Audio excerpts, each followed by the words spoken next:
Why have we come to earth? Do you remember?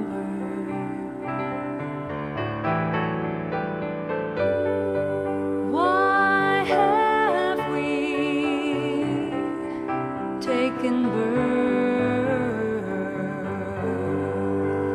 Do you remember? So,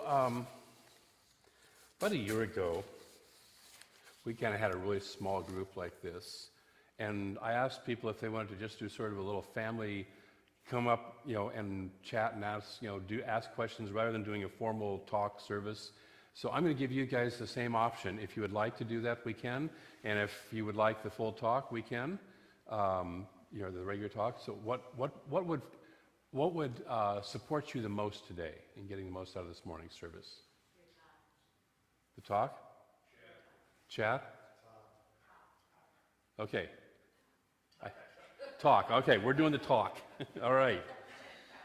And for those who are, we can chat later, yes. And for those of you who are watching on video and are wondering, we just had a lovely rainstorm, windstorm, blowing out power and all that stuff go through the area. Fortunately, our power is on and good, but because we're connected to the one source. But so it's still a rather dark and stormy morning out there, so only a few people have come out. So thank you very much for being here. So this is the third Sunday of Advent, and we'll talk about this a little bit more, but before we get into Advent, I want to also honor something else that's going on, one of the other great festivals of light that's happening right now, and that's the festival of Hanukkah in the Jewish tradition. And today is right now is the 7th day of Hanukkah. It's an 8-day ceremony, so the final candle will be lit this evening. And so I wanted to spend just a little bit of time talking about that, and then we'll move into the Advent conversation. So the basic story of Hanukkah happened about 160 years before Jesus was born. And just like when Jesus was born, the Romans were running the show. Well, before that, the Greeks were running the show. They had come in, they had invaded. There's a whole story about how, about that, which I don't have time to get into this morning. But eventually, finally, a Jewish family known as the Maccabees rose up and got an army inspired and kicked the Greeks out. And the Greeks had, in the process, defiled the sacred temple in Jerusalem, which, as many of you know, as you've listened to me talk, is actually the kind of the center where they thought that God lived, where their connection with God was, really took place. And so it was their spiritual center, their spiritual home. And the Greeks had defiled it. And so the Maccabees went in and cleaned out the temple, cleansed it, undefiled it to prepare it again for worship. And one of the things that was in the sacred temple of Jerusalem was an ongoing light, a candle or a flame that was always lit. It was an eternal flame, if you would. And so, and it was fueled by a sacred oil that had been consecrated. And the consecration process took 8 days to happen, for the oil to be refined, prayed over, consecrated, whatever the process was that they did for that. When they went to relight the sacred flame, they found they only had 1 jar of oil left, which was enough to last for 1 day. And being the family that they were, which is the family that took action, they said, we're not going to wait. We have absolute faith in God, and we're going to light this candle now. And let it burn for as long as it burns while we do the process of consecrating the new oil. And so the miracle of the story is that candle, that 1 jar of oil, lasted for 8 days until they could consecrate the oil. And so out of that process, they interpret that, first of all, as proof of God's love for his people. That even in the darkest times, even when it looks impossible, even when the temple has been defiled and they're just kind of reclaiming it, that God's love is still there for his people. And so that's what this holiday symbolizes in the Jewish tradition, is remembering. It's a remembrance. So normally the menorah, which we have over here, is placed in a window or on the front door where it can be visible to the world, as they say, when it's safe to do so. If you were living in Nazi Germany in the late 30s, you didn't do that. But when it's safe to do so, you place the menorah where it can be seen to remind people of God's love for the world and for his people. So there's a candle that's lit every single day, and each candle symbolizes something. And so we're going to go ahead and light 7 of the candles over here. We're going to sort of vary from the process because the candles are normally just lit at sundown. But it's dark enough that it could pretty much be night out here. And so we'll just kind of use our imaginations for that process. The central candle, which is usually higher than the others, is the candle from which the others are lit. The menorah is never used for utility. You don't carry it around to give yourself light. It's actually just for the sacred process. And so the candles are lit from right to left. This has been sitting here for a little while, so let's see if I can get it out without dumping it. There we go. And so the first candle is the candle of peace. And an affirmation that might go well with that is, I am peace. So if you would join me, I am peace. And the blessing that's spoken each night when the candles are lit, there's a general blessing that's spoken. I'm going to attempt the first part of this in Hebrew because it is spoken in Hebrew. And I've hung around temples enough that I think I can get this part without butchering it too badly, and then we'll do the rest in English. Baruch atah Adonai, Eloheinu melech ha'olam, which means, blessed are you, eternal one, our God, universal creative presence. And then it goes on, who sanctifies us with paths of holiness and gives us this path of kindling the lights of Hanukkah. So we've kindled the light of peace. The next candle is the light of love. And so if you'll join me by saying, I invite love into my life. I invite love into my life. On the third day, the candle of compassion is lit. And so if you'll join me in saying, I invite compassion into my life. The fourth day is the fourth candle is the candle of gratitude. And so if you'll join me by saying, I invite gratitude into my life.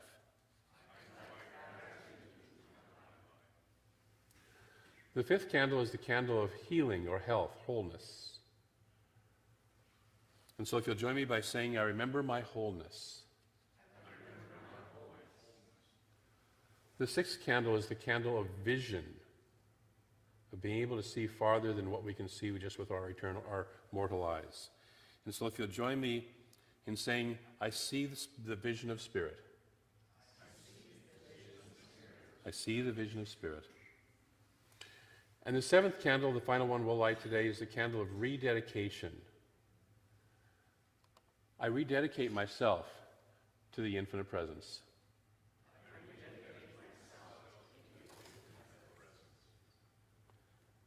And so if we were here tonight, we would light the eighth and final candle, which is about let there be light.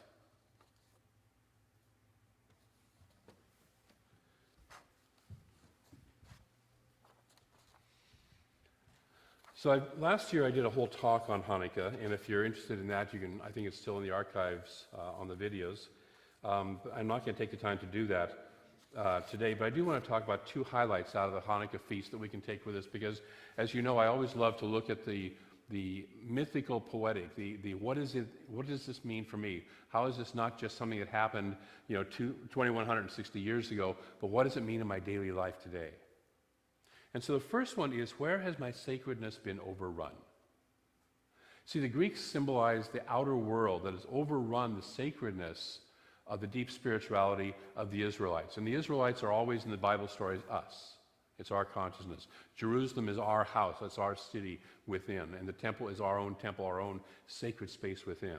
So how have I let the outer world, that from outside, overrun my own sacredness, and where do I need to rededicate myself to my own unique sacredness? And so I invite you to take that as a contemplation this week. Where do I, and we'll talk about that at the end of the talk also, I remind you about it, but where do I need to rededicate my own sacredness? And then the second thing to take away from this is to begin anyways, even though we don't always see the way clear to where we're going. Begin anyways. See, they didn't know that they could get 8 days worth of light out of the one jar of oil. But they began anyways. And so many of us, we wait until our ducks are in a row, or everything's aligned, stars are aligned, or it's just the right time to do something before we take the step into what we know is ours to take the step into. And so my invitation is that we take that step anyways. When we know it's ours to take, we start to take a step in that direction, even if we don't know how to work that out down the road. We take a step. There's that wonderful quote by W.H. Murray that talks about, when we commit and when we begin, providence moves. When we take that step, providence moves and supports us in ways that we have never even thought of. So I invite you to, as you ask yourself, where do I need to rededicate myself, then what action do I need to take out of that? And even if I don't know where it's going to lead, or I don't know all the ways I can find, I can't see all the steps, working out, I know I have to take this step. I know I have to start to move in this direction, and I'm willing to move in this direction. So these are the two things I'd love to have you take out of Hanukkah this week. So now we're going to switch gears and move into Advent. And we've been exploring this season of Advent, the season of preparation for the birth of light which is coming within us.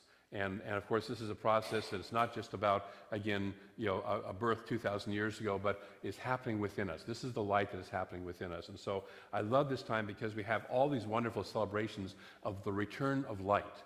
From the Buddha's enlightenment that we celebrated last week, to the Hanukkah, to the solstice, to Christmas and the birth of light within Jesus was known as the light of the world, to every single way that we can think of. Kwanzaa also with its candles and its recommitment to being a healthy, good person. So the first week we looked at the candle of hope or faith. The second week we took a look at the candle of love. And this week we're going to take a look at the candle of joy or rejoicing. I need to get that lighter. And so I'm going to ask Reverend Mary to come up and light our Advent candles today.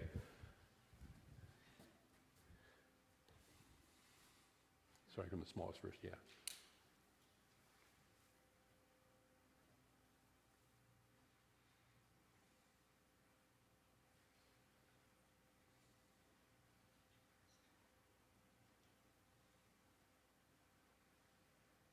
There it is. Thank you. And so you notice that today's Advent candle is not the traditional purple one, but it's actually the pink one or rose-colored one. And today in the tradition of Advent, in Catholic, Episcopal, Lutheran, Presbyterian churches, is known as Gaudete or Rejoice Sunday. The original Advent used to be a season of fasting and penance, and this was sort of like the mid-season break. So you got to rejoice. You got to eat your chocolate after all, or whatever it was that you were taking a break from. It was sort of, this is the mini version or the winter version of Lent. And so it used to be that penance, and it was also a break, and it was also a reminder of the fact that we're getting closer to this time of the light being born. And so the quality that we embody today, the first one was hope or faith, the second one was love. The quality that we embody today is joy. Joy. So I invite you to breathe that in for a moment and find that place of joy within you.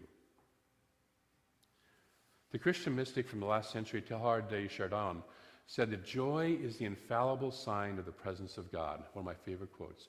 Joy is the infallible sign of the presence of God. See, happiness or pleasure are outer-based. They're usually based on something, we get something good happens, we're happy. We get something bad happens, we're unhappy. You've noticed that, right? You had that, like me, you've had that experience? Okay? We can choose to be happy. We can make happiness a choice. But joy is more of a deep inner state. It's a God quality that rests within us, that is always present. We have to tap into it. We have to become aware of it. But it's always present, and it's not based on anything else out there. We constantly live in joy, if we know that. And it comes from knowing our oneness with God. We become more aware of our joy as we know our oneness with God, as we know our own wholeness. As we begin to meditate on that, as we begin to be aware of that, we begin to uncover that joy that already exists. You know, it's like right now we've got this storm going on, but the sun is still up there, right? Bright and shining. Okay? And so that's kind of how joy is. You know, there may be a storm that's going through your life, but the sun of joy, the light of joy is always present. And as long as we know that, we can go through the storm and experience the storm. See, I've had times of deep sorrow, and yet where I had this experience of that underlying joy. And it's sort of weird because, you know, as human beings, we're conditioned, well, if you're sad, you're supposed to just be sad, right? You're not supposed to be tapping into the fact that underneath that, there's this magnificent joy going on. And there's even a part of me that's having this joy of just having the experience of being sad, that I'm a human being experiencing feelings. And I can be joyous about that. But there's this deep underlying joy that is always with us if we can just tap into it, if we can just remember it. And so what I knew that is I knew that even as I grieved, I still knew that all was well. I knew that all was well. I knew that I would come out of it. Now we can forget that we are joy, because we are. You and I are joy in form. Again, take a breath. Breathe that in. Find that place within you. That sacred place. And so as we remember joy, we rejoice. We rejoice. We come back to the joys of who we truly are. John Calvin, of all people, said, "There is not one blade of grass, there is no color in this world that is not intended to make us rejoice." I'm going to modify it slightly by saying it's not intended to make us rejoice, it's intended to remind us of the joy that already exists within us. And so we return to that joy. We rejoice. The outer world reminds us of the joy that is already here within. When you look at a beautiful sunset, when you feel joy over anything, it's catching that which is already in there. You know, it's like the brain has receptors in it for, you know, certain types of drugs, and you have to have a receptor, or food taste or whatever. You have to have a receptor in there for it to click with it. And some people don't have the receptors for certain things. I had a friend who, back in the late 60s and early 70s, when we were smoking dope, marijuana had no effect on him whatsoever. I remember we were hanging out with some guys one time. They were just pounding it down, you know. I never got into it that deeply. I had a cigarette, but yes, I inhaled. Unlike Bill Clinton, I did inhale. But he was out there steaming it and smoking it and doing all this stuff with these guys. And he walks back up to me afterwards and goes, "See, nothing." And he was right, nothing, So we have to have receptors. So we all have an inherent receptor for joy. And that outer world reminds us of that if we will allow ourselves to have that receptor open and receiving. If we will be tuned into that station of joy, that truth of who we are. So many of us have been trained to damp down our joy, right? Keep it down. Expressions of great joy aren't socially acceptable, right? I mean, you don't normally see adults just skipping down the road for no reason, having feeling an absolute just joy for no reason whatsoever. Kids, you see, do that, right? They don't need a reason for joy, they just are in joy. But most of us, you start to get suspicious if you see somebody just skipping down the road in absolute joy. The other day we were actually here in the church parking lot, and there was a young man, probably in his 20s, who just went skipping across the parking lot and like that. He looked over at us and just smiled and kept going. And it's just like, okay, either he's crazy or he's really happy, and I'm not going to judge the difference. So, but we're so trained to tamp that down, to calm that down. Don't be so happy. We have to have some outer appearance to justify it. I think that's why we do things like going to football games where we can go and express. Or stuff like that. Maybe it's not football games for you, but places where we can go and express joy where it's socially acceptable to do so. Okay? What I want to invite is that we start to stretch the boundaries, and it doesn't mean you have to run skipping down the street, but at least that you're open to the idea that I can be more joyous and more joyful and more expressive of this joy, even if it's in a quiet way, than I ever have been before. Because joy is the truth of who we are. And it's also healthy for us. It's been said that the expression of joy also makes the ego more resilient, less fearful, less resentful of diverse conditions when they occur.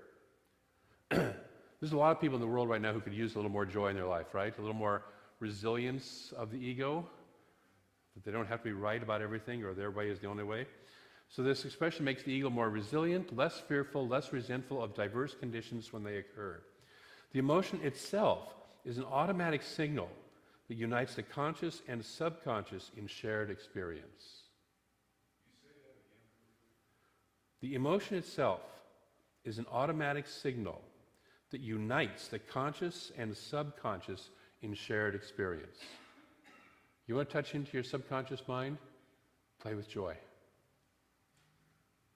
You want to access that deep, powerful part of yourself? Share it with joy.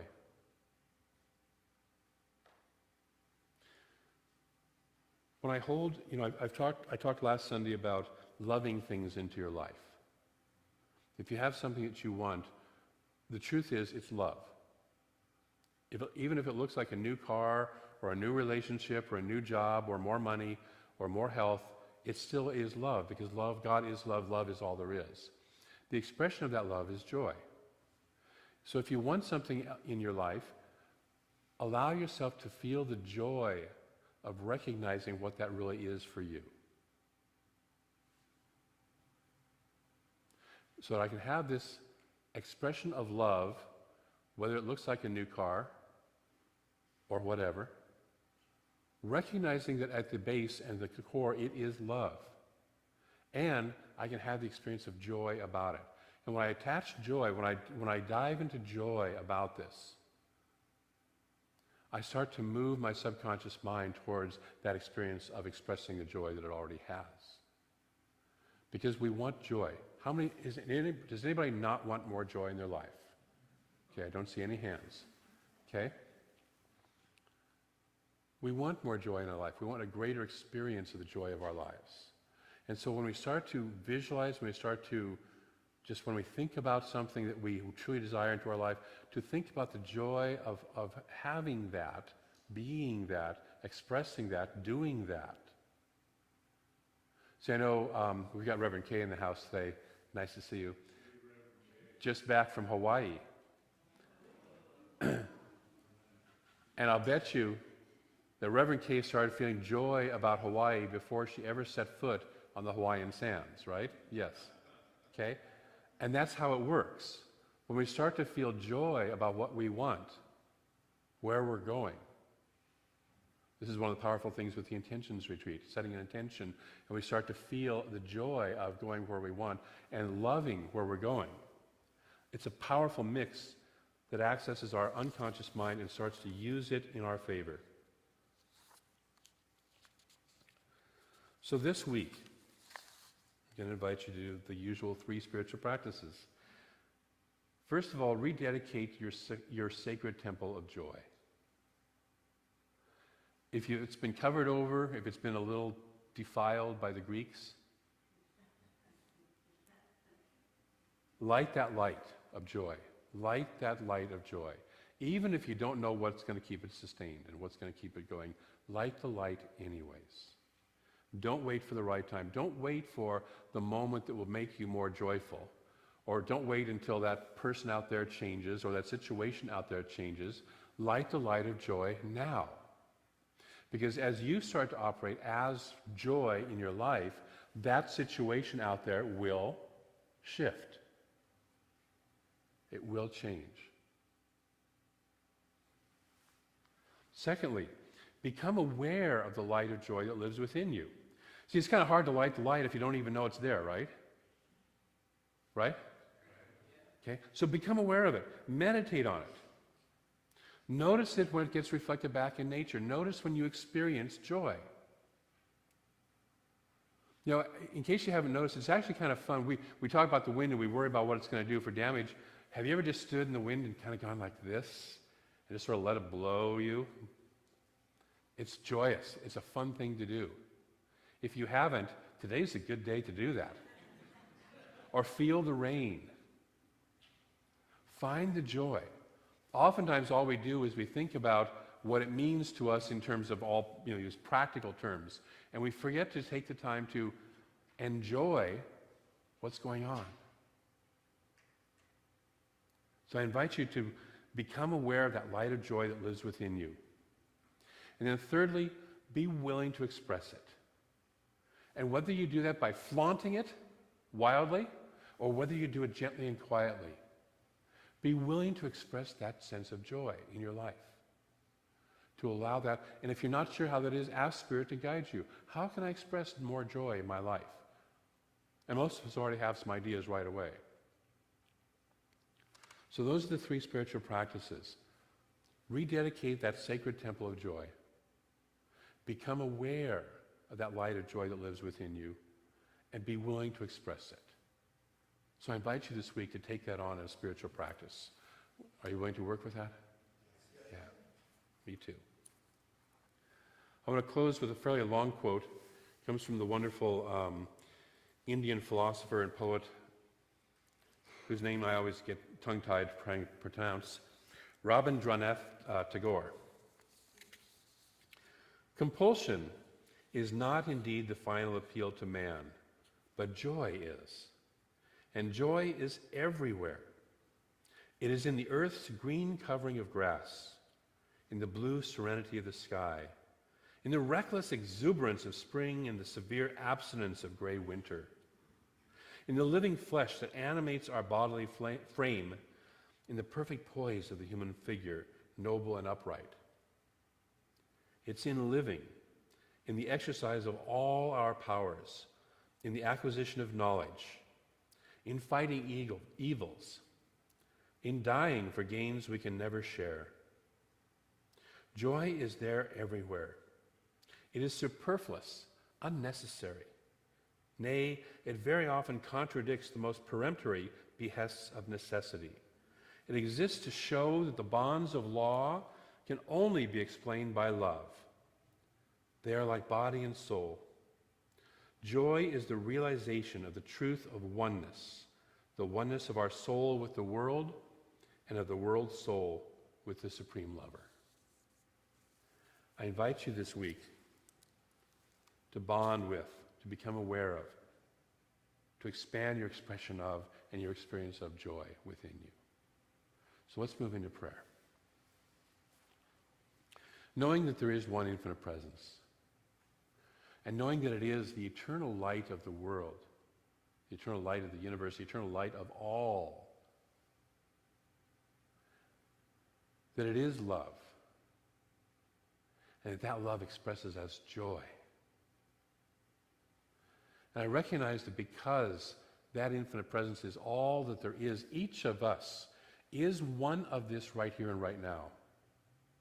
Always have been, always will be, and are right this moment, one of this infinite love, this pure light, and this dynamic joy in expression. We are that. It is the truth of who we are. Whether we remember, whether we forget, whether we know it or not, we are that. And so I speak my word that this week each of us experiences and expresses that joy more fully than ever before. We say yes to that capital J joy, that God quality of joy that is always present within us, that is in every cell of our body, every atom, every subatomic particle, all the space in between, all of it is joy expressing. That we become aware of the joy of just simply being human on this planet and having these wonderful adventures. We don't have to go off to some far-off place, that our life alone is an expression and experience of joy. And we see that more clearly than ever before.